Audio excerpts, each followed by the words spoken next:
So what is a combat pilot? My understanding of it is that a combat pilot is a military specialist. You're a weapons specialist where you're utilizing your aircraft as a weapon. So you will either neutralize or you will engage an enemy in the air or on the ground. So you will be expected to, if there's interference or something, the combat pilots would be the first line of defense of the Air Force. If anybody crosses our borders, the combat pilots or the fighter pilots are the first ones to get up in the air to either first inspect and check out what is this, a bandit or an enemy force, or is it a friendly force? Are they lost? Do they need escorting? So we're definitely what you would call like the police of the air, if I can put it in simple terms. So yes, and then obviously if it's a negative force, then we have to neutralize them, unfortunately, and bring them down. It's definitely my favorite pilot from history is definitely Bessie Coleman. She was, I think, the first black female aviator in the world, and she was American.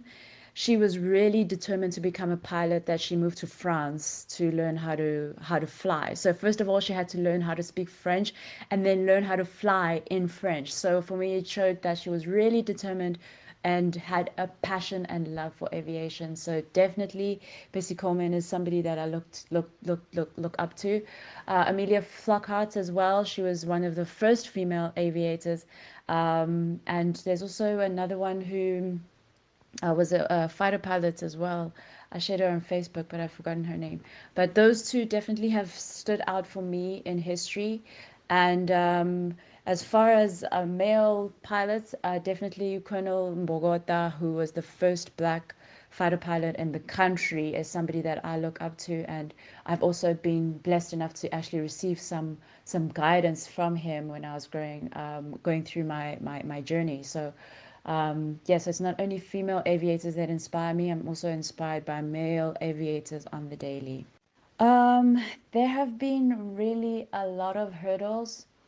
I think the biggest one was realizing that, nobody's coming to save me. Nobody's going to open or make things easier because you're a girl. So the biggest thing was for me to get out of my own way and to be ready to be shaped and molded into the aviator that I aspire to be and to be the leader that I aspire to be. So there have been a lot of hurdles. I moved from Cape Town, moving up to Makado was quite difficult initially, but I managed that.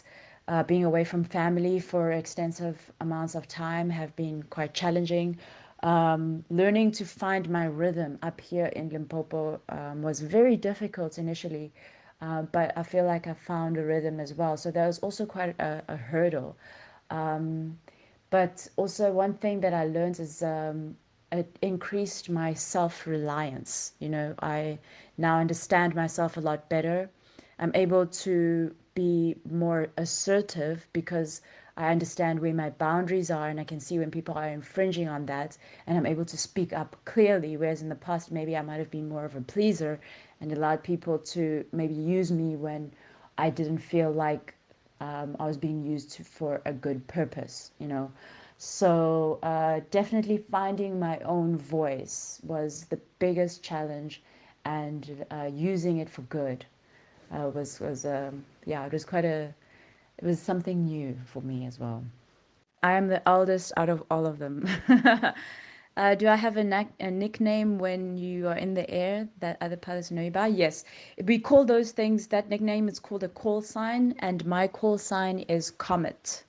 So when I'm in the air and I'm flying or I'm requesting starts, it would be Makado Tower Comet. Comet's requesting start, or Comet is ready at the hold. Comet ready for departure clearance.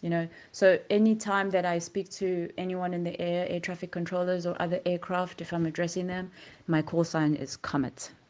Okay, and question 5, if you could speak to your younger self today, what would you tell her? I would tell her that she is beautiful. I would tell her that I would look at her in her eyes and I would tell her that I love her and she is beautiful. Because for a long time I had low self-esteem about the way I looked. Dark skinned, tiny looking girl. Um, Yes, I just didn't know how to deal with my hair. So yeah, as much as I was outgoing and I loved people, sometimes I was very, very self-conscious about the way my body was, about my looks. And so I would definitely tell her that I love her and that she is beautiful and that she should really, as far as possible, be herself. So yeah, that's what I tell her.